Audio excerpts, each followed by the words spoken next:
Hi.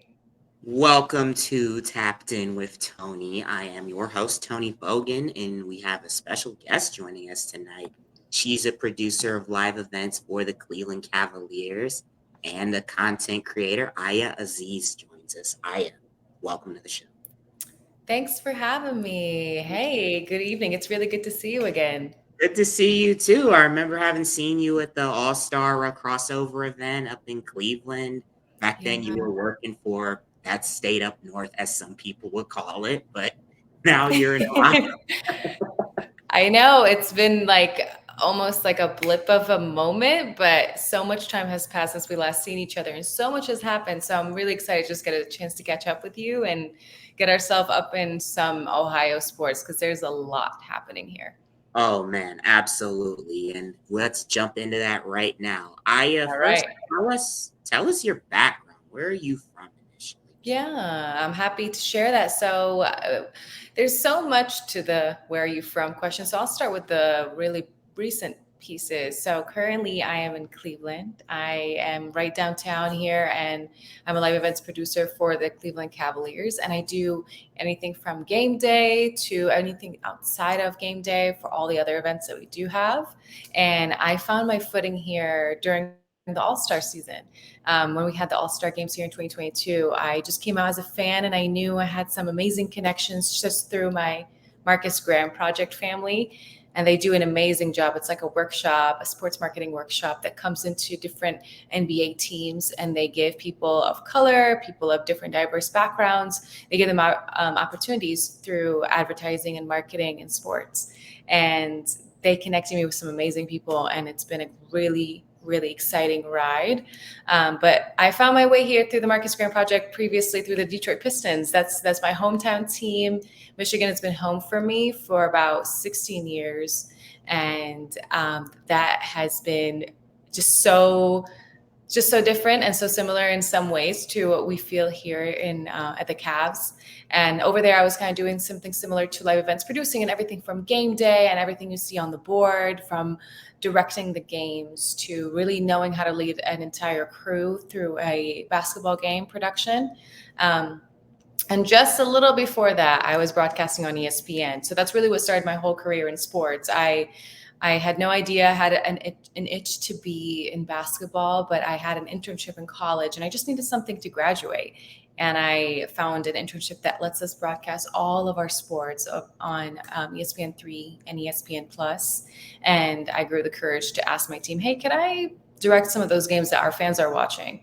And it's everything you see, from communicating to your announcers to going in and out of commercials to the replays to just having just the right seamless show that a fan is watching. So that's really how I ended up here. It started from college basketball, which is really still a huge passion of mine.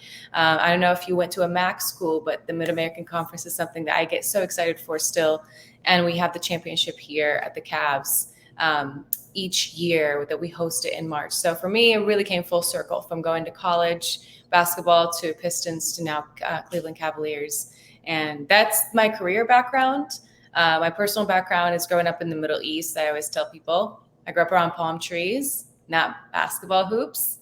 And it's a completely different, it's not the route that I thought I would be going into, but it's been an absolute privilege to get to know what basketball is about and why people enjoy it so much. And the discipline that goes behind it has been such a reward. That's amazing. And basketball is an international game. It's Hmm. connects all different countries. And Yeah. I got love for Detroit. I got family from the D. I'm familiar with the MAC. Like I went to Kent State for a year, covered a Oh, high school. wow. Yep, went to Kent State for a year, covered a high school football game for Keon Sports. That's the website where I do content and do video at the University of Akron and InfoCision. Hmm. So you're very familiar. So you're familiar with Maction, I take it. Yes, and Kent State has such an amazing basketball program. It's like last year, just watching them was amazing. I had no hard feelings seeing them win the championship. I was kind of like in the back rooting for them because they're so good. So major respect. Oh yeah, there are just so many talented athletes that have come out of the MAC. You've got Yeah. basically in Toledo, you've got Kareem Hunt out of Toledo. You've got Akron. You've got Enrique Freeman, who went to a small school called St. Martin de Porres, which is not that far from you. You got Sincere Carey, who had a great year this year. So good. The list can go on and on and on. If we just talk Yeah. max sports, we'd be here I forever. know. And they're such a well communicated team. You see them, you're like, oh, they came to win. They didn't come here by accident. There's such a huge intention behind it. So it's so fun. We need to have just a session for Mac. Absolutely, especially nothing like those midweek games. Those games, Yeah. especially even during the pandemic year, even during COVID, were bangers. I've Yeah. interviewed my share of MAC athletes. A couple weeks ago, we had a young man, Tarek Castora, who was a former Kent State player, Mhm. and we had a couple Miami players who played football. Oh, And so wow. there's some MAC connections there. Really like that. I gotta stay tuned in because that's so exciting. Oh yeah, and I noticed you said you lived in Detroit. Were you in the city of Detroit proper, or were you in one of the many suburbs? Detroit's a huge city. It's a huge place. Yes, I lived in New Center, which is right by Woodward. I was on Second Street, and Woodward was just a 7-minute drive to the arena, and that was home for a few years, and it was just such a monumental time in my life that allowed me to have relationships with with the local businesses nearby, to have relationships with the local sports nearby. And the beautiful part is like our downtown is so it's bigger than I imagined Detroit would be when I first moved to Michigan. We have Oh, all major sports all in like the one same vicinity, so it creates such a lively environment that I always yearn for. Yeah, anytime I leave, I'm always just so excited to be back. oh yeah. There was a song from the 2000s said, "Heaven ain't a lot like Detroit." I don't want to know. So I love that. You yeah, gotta send that to me. heaven ain't a lot like Detroit. I don't want to go. Facts. Yeah, because you've got so much culture there. You've got, Yes. Motown, rock and roll, 8 Mile. I'd be remiss if Mhm. I didn't talk about 8 Mile, Yeah. one of the most famous hip hop movies of all time. Shout out to Yeah. Eminem, first ballot rap Hall of Famer, and even I someone love like that. ICP as well. ICP, Yeah. So many. and IC, and we be if So many names. fun fact, my grandma was actually a Motown singer back in the day. Oh my God. No way. Yep. That's so Marvelette cool. in the 60s. She was What's her name? Anne. I believe her name is Anne Bogan. Yeah. Yeah. Okay. Okay. RJ Grandmas. Marvelette back in the day. So it's right like Yeah. snow, folks. Grandma got pipes. I Yeah. respect that so much. And that music is so timeless. Like till today, you still could put it on and you're just Oh yeah. cruising down Woodward. Like Smokey Robinson cruising. Mm-hmm. There you go. There's just so But much, so much in like yeah. auto racing. You've got, Mhm. I know this was probably before our time, Tiger Stadium, Yeah. which was torn down a few years ago officially. You've got that Palace of Auburn Hills. I don't know if you Mhm. ever went to a game up there. So it's funny enough, I actually didn't watch basketball when the Palace was still around. So Mhm. me now catching up from like 2018 till now, I kind of watched the big stories that happen, like the Malice at the Palace, and I'm just my jaw drops. Like there's so much culture that I missed out on. There's so many stories that I missed out on. So I never got the opportunity to go there. But I hear from our crew that used to work there, they had the best media food and media dining ever. Oh So it's the only stories that really stick around. oh yeah, especially you've had so many things, especially with the Pistons. You got the Bad Yeah. Boys era, even their NBA title, the Malice at the Palace. Yeah, the Yeah, and the Michael culture Jordan. there. Yeah, that Detroit culture is like really like it's definitely different in the Midwest. Hmm. What's like some go-to spots in Detroit, like for food? Oh my gosh, say less. My favorite places that come to mind was a place down the street from me called Bobab Fare, Mhm. Bobabfare. And it is incredible. It's like this East African place that has food that genuinely tasted like something my grandma made. The first time I had it Mhm. was phenomenal. It was like rice and beans and eggplants and plantains. Just feels so cozy. Mhm. And usually that's what a regular day looks like. You stop at Bobab Fair, and then depends what kind of music is happening in town, you'd either hit up TV Lounge, Big Pink, Deluxe Flux. I have a set favorite, number of DJs that I love going to, and they play my favorite soul music, my favorite R&B, Afro beats, and that's usually how my night gets dictated. Spotlight is an amazing spot too. Now that I really know, some of my friends come out to these places. Some favorite music will be playing. There's also a patio somewhere blasting some of your favorite songs, and you never know who walks into these rooms. So it's always just a Absolutely. pleasant surprise. Yep, and I also got to mention also the IndyCar race out at Belle Isle Yeah. race, and the downtown. They were downtown this year. I believe Flava Flav made an appearance. Isn't that crazy? Yeah, Detroit, that big city, had a lot of people there. Obviously, Eminem. You got Hmm. that guy, Detroit basketball. Basketball. Yeah, and Yeah, there's so many go-to spots. I want to hear yours. I'm curious what yours are, ooh, because mine would just be like around food and bars. oh man, I would stay in a small town called Atlanta, which is actually Hmm. about almost an hour away. But as far as small towns, like or small like spots, there's Barrio. That's a taco place, taco chain in around this area. There's Buffalo Wild Wings. The flats are very nice.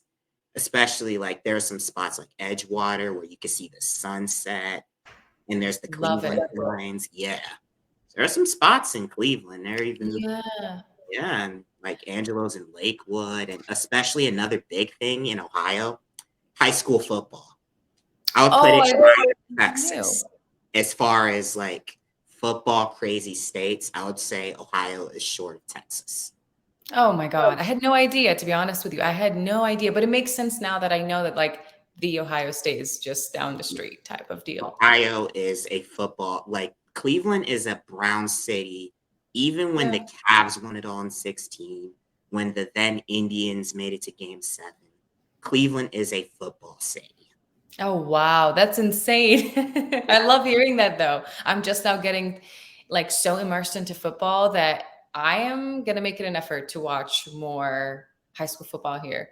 Oh yes, like some of the good programs in the area are at St. Ed's, Massillon, Glenville won it last year for the first time Oh, in wow. their history, their storied history.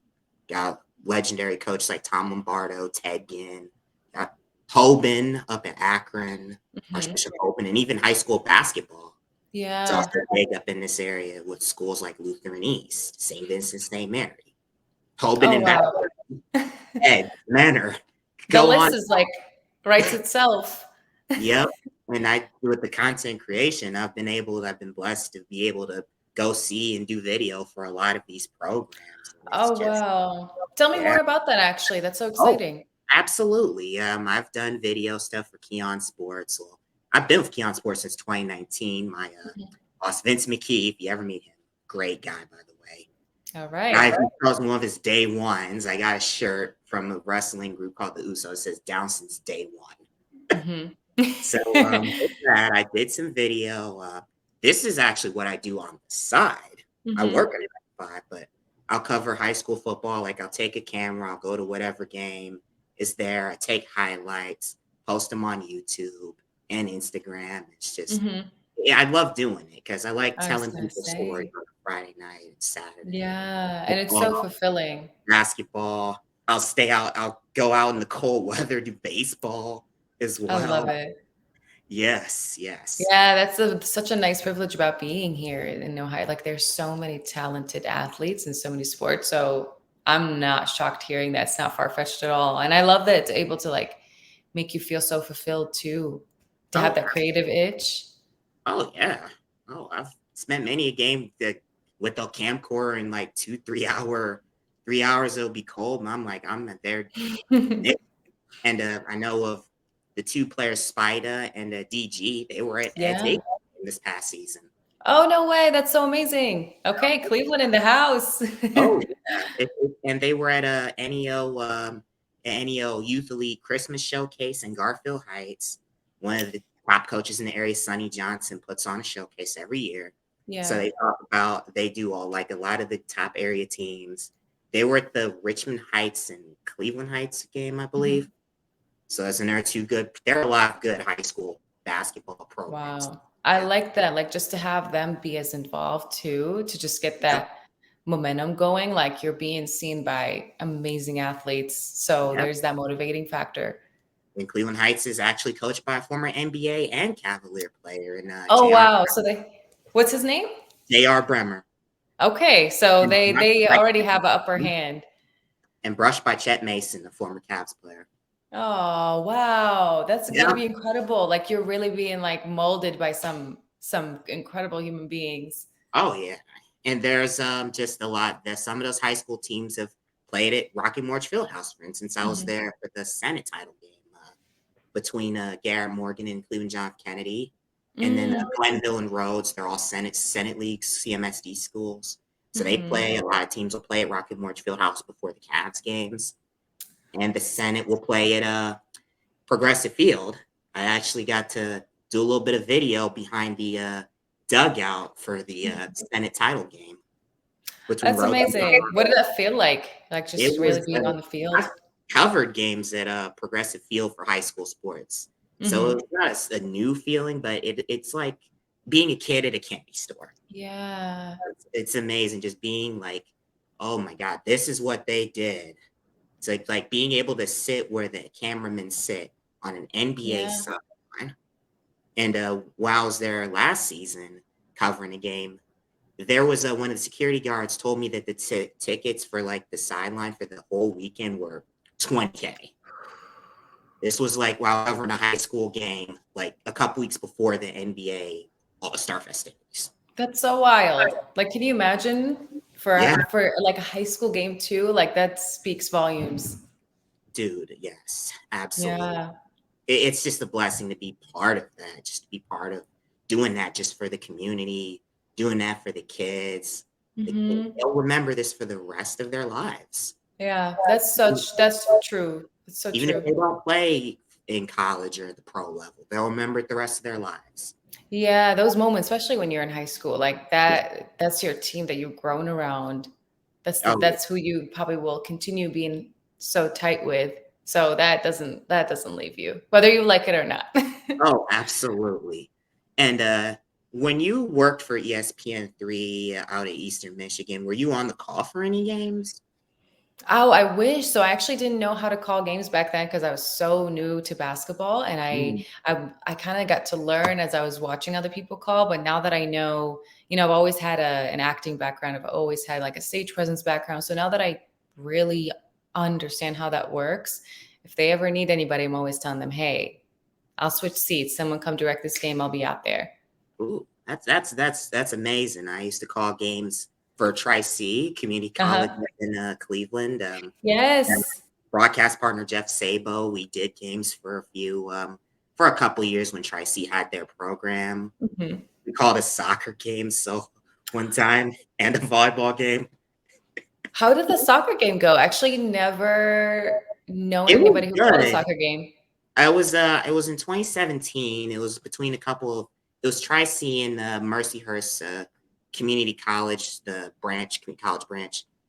There was no crazy goal chance. I Yeah. just called it like I would say a like I would just a normal game. Yeah. And those And then games, like, they go on forever type of, there's no breaks in between. So oh kudos to you. oh yeah, and I did solo too. Oh my And gosh. did a college football game a couple years ago with my partner John Bozica. And we did it hmm for Walsh University. They played at Glen Oak High School before they got their field.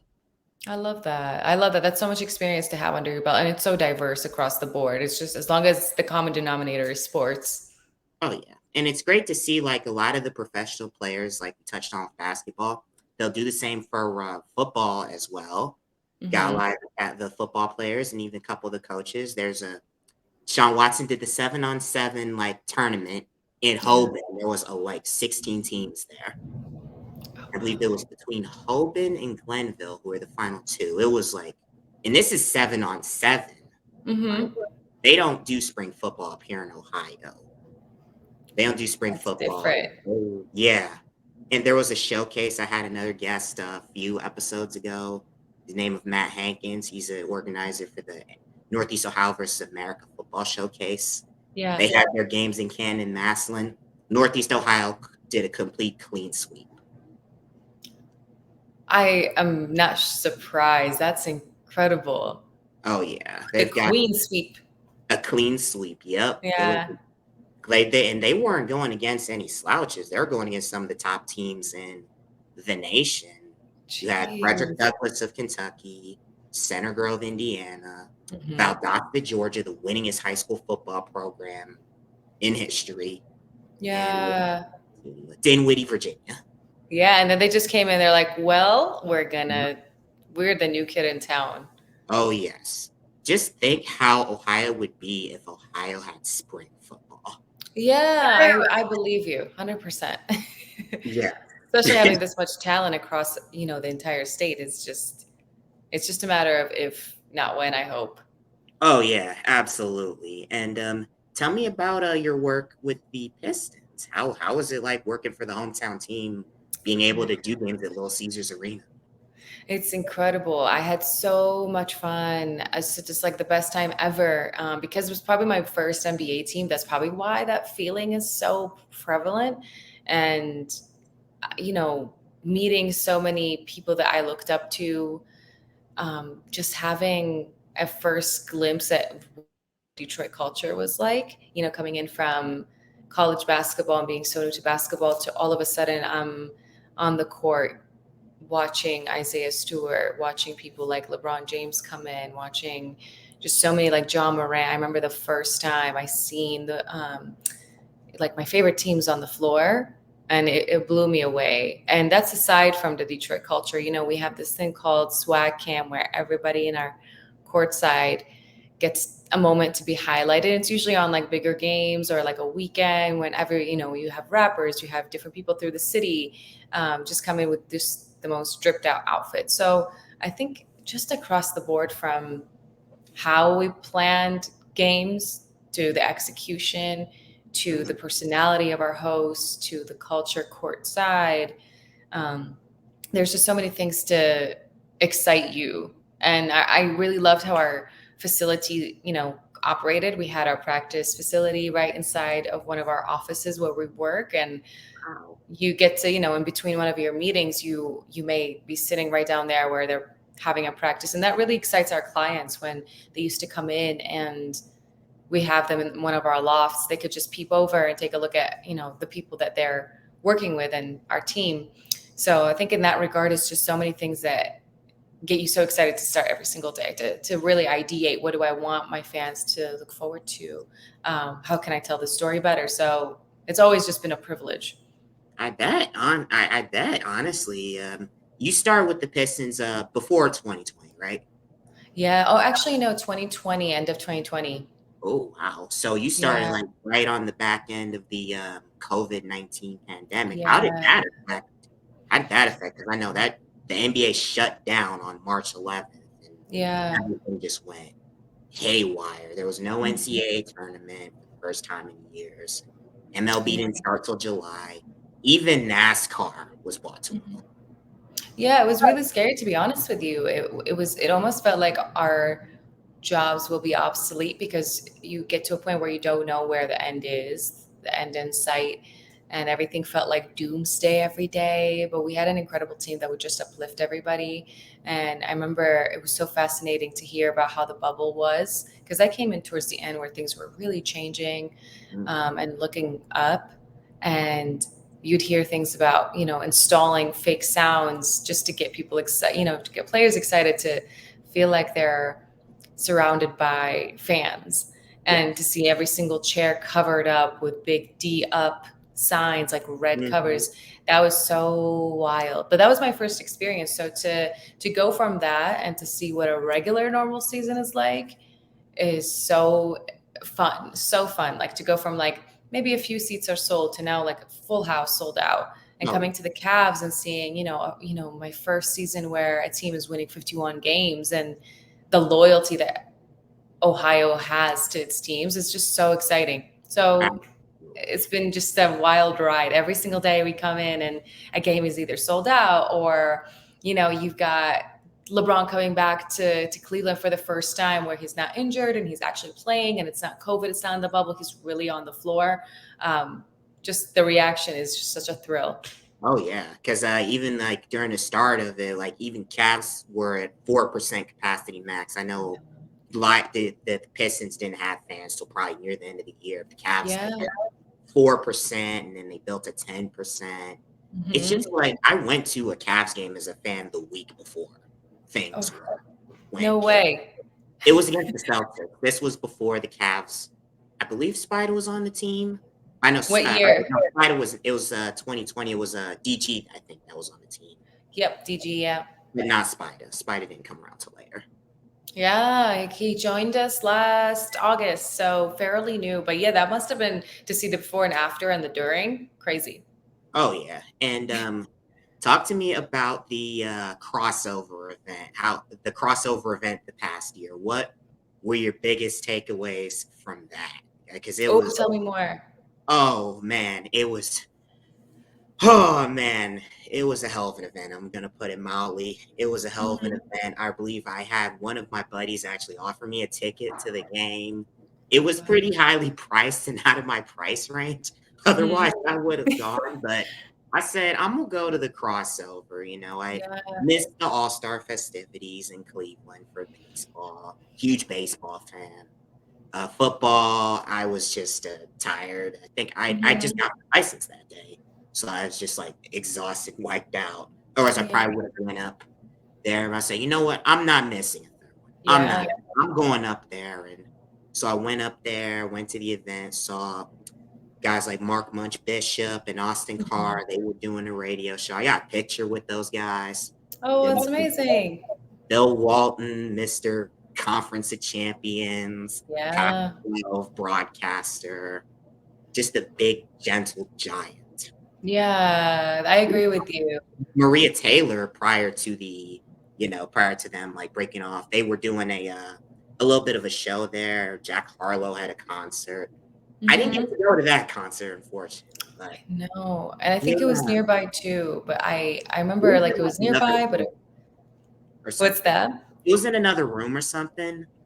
But I know Yeah. it was like basketball history, and I talked to a former producer of TSN who Mhm. worked with Top Shot at the time, Laura Carrie Ames. She talked to me about how she worked with the Blue Jays, and Yeah. especially there in 2015, where Joey Bats hit that 3-run dinger that sent her on to ALCS for the first time in 20 Mhm. some years.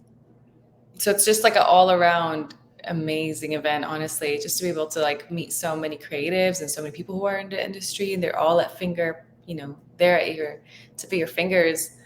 It was exciting. And it was for the first time for me, it was my first all-star event. And just to like go from the games to the crossover. And I had my sister there with me too. So just like to see the activations from a marketing point of view was so different. Just to kind of get a full circle of how, Meta had just done their rebrand and now they're coming out and doing like Oculus Rift games. And there was like different, and the space was so beautiful. It was like this big theater, remember? There was Yeah, like different rooms you would go into and it was almost like a maze. There was this one panel that I have a screenshot of, and I don't know everyone's name off the top of my head, but it was people who were talking about the pandemic and how, from the broadcasting point of view, when they first heard the first couple of teams, how can they just shut down the entire broadcast on ESPN? What were the protocols that they wanted to go with? And that was eye opening. So for me, it was just seeing everybody's panels, getting an opportunity to meet different people. There was a podcast section, I think it was called, where they had like microphones and like glass doors where you watch from the outside in. And yeah, I met a photographer there who used to be he used to be for with the Chicago Bulls, and now he does his own freelance work. So it's like small relationships that I got an opportunity to build just through this amazing crossover and the activations they were doing. And I feel like if I go now this year, knowing what All Star is like, knowing what faces, I'm going to run across, I think it'll be even more fulfilling. But it sounds like from someone who's so immersed in like all Ohio and Michigan sports, like you really pulled the most out of that experience. Oh yes. How was it like seeing the All-Star game in person? Man, it was so different than anything I've seen before. Just for, hearing about the challenges and getting to see them in in real life. And for the first time, I saw all my favorite players at the time, and you're really getting that close interaction. And whether it's like an all-star game or like the one of the challenges that they do, just seeing the interactions, like the dunk contest was so bizarre. Like It nobody was. knew nobody knew how to dunk that day. It was so funny. But just getting a first glimpse at how that's executed and seeing Rocket Mortgage Fieldhouse for the first time and how grand it felt, from like the disco ball to the humongotron to everybody on the sidelines. We had one of our Pistons directors go work that game, and it was just an amazing opportunity to see that full circle moment. Halftime performances were so fun. It was Gunna at the time and like a couple other names, and it was just like a whole immersive experience. As soon as you left, you're like, wow, I didn't want to leave. Like that moment, that feeling of I wish this could go on forever, definitely was valid. Looked like a take me back moment. Yeah, very much so. And yeah, I remember like also during the pandemic, the Last Dance tied everyone over. Even if Yes. you weren't a basketball fan. Can we talk about Last Dance? You say Yes, when? let's. Let's. Like It it was was, so life changing. oh my God, yes. And like Michael Jordan, just the celebrity he had at the time, just Mhm. all the team, all the players around him. Like you got to hear from Kobe Bryant, God rest Yeah. his soul. Yes. Gets Rest to in play against peace. Kobe. Barack Obama even Mhm. spoke. I think Jerry Seinfeld may have made a cameo because the Bulls played the Knicks. Yeah, I think so. For me, it was the first time really watching a basketball documentary. Again, like to give you the time frame, I got into basketball 2018, and then this was 2020, like not that far ago, between those 2 years, and getting to understand the legacy of why everyone loved Michael Jordan blew my mind.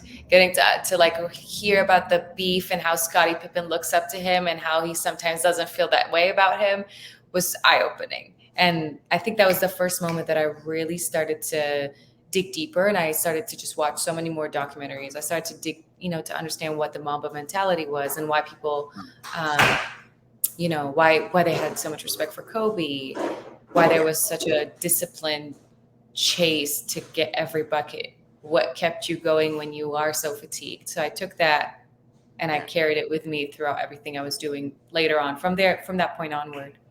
I remember the Lakers just being this absolutely dominant force in the early 2000s. I could not stand how good they were.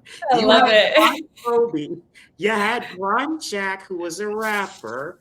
He was a rapper, he was a commercial, he did a lot of him and Snoop Dogg are like they've already completed the game. They're just doing the Hmm. side quests. Hmm. That's pretty much what they are. I won't be surprised to see either one of them invest in a NASCAR team. Yes, I love that. I love how they're building their Like brand that Jordan way. does, 3XI Racing. I like that. I'll be tuning in. Oh yeah, like he does a lot with NASCAR with the Jordan brand, and like even the '90s just was fraught with like good Yeah. celebrity type players. Derek Jeter of the Yankees. I am not a Hmm. Yankees fan in the slightest, but that dude was the man in baseball. All Jeff right. Gordon in NASCAR when he's the new kid on the block from California versus Hmm. Dale Earnhardt, the old guy from the South, 7-time champion. Oh my And God, that's a lot of rings. Cali and the Rainbow California Rainbow Warriors, and California also produced another 7-time champion in Jimmy Johnson, 7-time NASCAR champion, 83 wins. All right. I'm learning so much right now from you. You have no idea. This is like so different from my world. I'm all ears. I'm like, I need to get like a notepad so I can jot these down. Oh yeah, and you moved to Cleveland not that far after. What was the most exciting part about moving from Detroit up to Cleveland? Oh my gosh, I always tell people the food here is incredible, amazing. I honestly didn't know what to expect because I came in and I saw the games and I was so enamored with like the environment and what it felt like to be in Cleveland. And I moved in July later on that year. So imagine it was just a couple of months and I was kind of nervous. I was really nervous to leave home and to like start this new chapter because I all you want when you're an immigrant is just stability. So for me, it was like, oh my gosh, here we go again, moving. But everybody kind of like took me in as family because there's so many relationships between the being in Rock and Mortgage Field House and knowing that Dan Gilbert touch is always present in Detroit. So there was like it was like a sister city. So everybody kind of felt like family to me. Just seeing now my first season, and again, kind of like we were saying earlier, just knowing the fan base here is so loyal. The amount of people that have worked at Rocket Mortgage for the tenure there tells you that people are so devoted. They Oh yes. they really lean on each other. So to me, it was like just a lot to take in, and it was just a privilege to be like, wow, this is really what I get to do every single day. But my favorite part hands down is the metro parks, from Solstice Steps to the honorable mention of Edgewater to just being able to like go to Rock and Roll Hall of Fame and get inspired, Yeah. and even like catching a show down at Playhouse Square. I got to see Les Mis in person, and it was so exciting. So there's so many things that you could do at the tip of your fingers that there's never a dull moment. Oh yeah.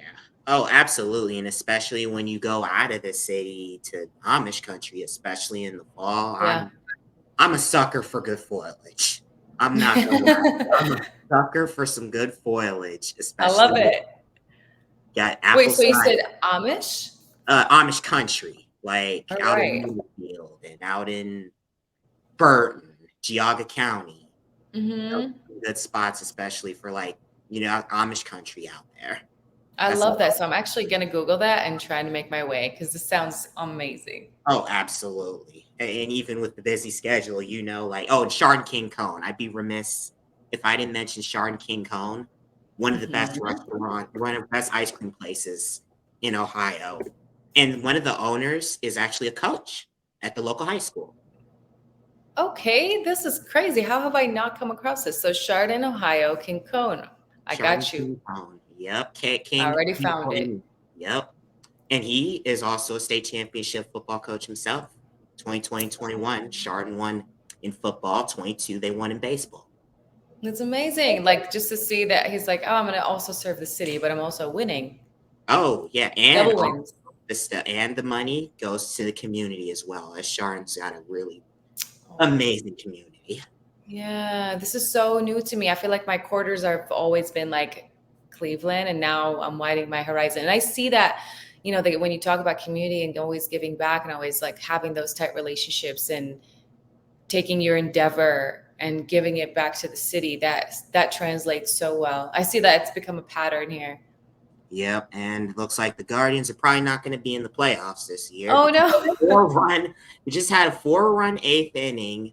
The guy hit a ball up the center field and it was mishandled. And looks like this probably postseason probably isn't in the cards for us this year.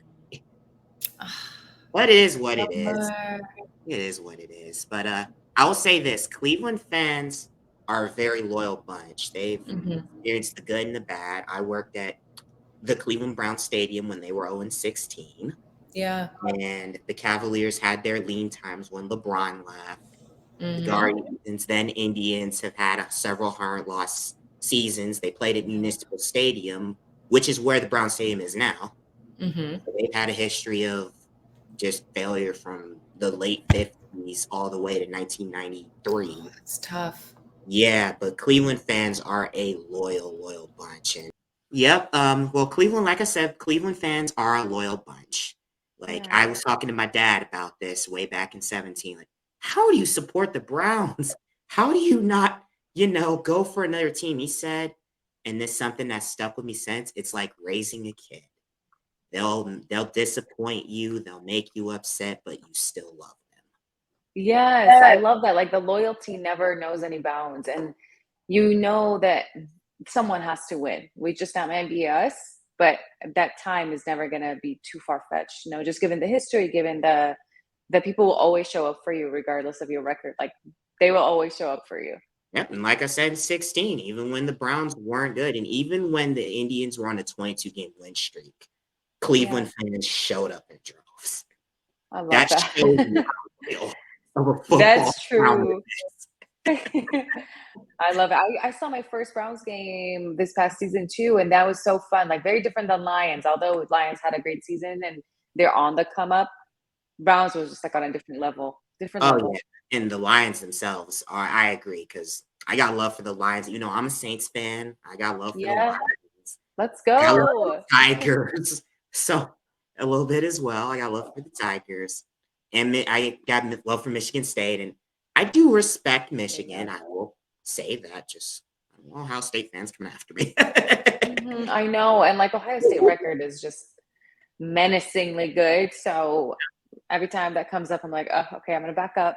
Yeah, and like Michigan's got some good sports. Well, like Eastern Michigan, I feel like they're on the come up as far as the MAC goes. Central Michigan made an NCAA tournament run one year, so you can't Yeah. sleep on the MAC. Don't sleep on the MAC. And Kent There State you made go. it. And like, our women's team is pretty Yeah. good.